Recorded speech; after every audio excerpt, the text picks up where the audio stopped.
Good morning everyone, so welcome back to my channel cook with Debu. আজ আমি তোমাদের সাথে শেয়ার করব কাতলা মাছের ঝোল।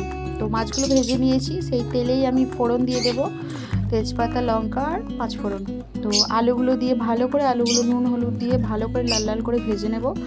আর এখানে আমি একটা মশলা বানিয়ে নেব। সেই মশলাটা হচ্ছে আদা, জিরে আর কাঁচা লঙ্কা বাটা। যেহেতু পুরো রান্নাটা আমি কাঁচা লঙ্কার উপরেই করব। তো আলুগুলো ভাজা হয়ে গেছে, এর উপর মশলাটা দিয়ে দেবো। তো ভালো করে মশলাটা কষিয়ে নেব। দেন আমি একটুখানি রং হওয়ার জন্য কাশ্মীরি লঙ্কা দেব। তো কেটে রেখেছি আমি প্রায় বড় বড় 3টে টমেটো, যেহেতু একটু ঝুলটা বেশ টক টক হলে ভালো লাগে।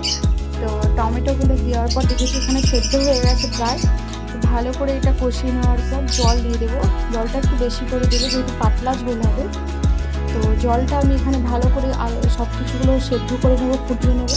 এরপর আমি ভেজে রাখা মাছগুলো এটার উপর দিয়ে দেবো, ঝোলটার উপর। মাছগুলো দেওয়ার পর আমি মিনিট 2 মতো ফুটিয়ে নিই ঝোলটা। তারপরেই রেডি হয়ে যাবে আমার একদম কাতলা মাছের আলু দিয়ে টমেটো দিয়ে ঝোল। তোমরা এই গরমের দিনে ট্রাই করতে পারো, দেখবে ভালো লাগবে। আমার তো বেশ ভালো লাগে। তো থ্যাংক ইউ সো মাচ।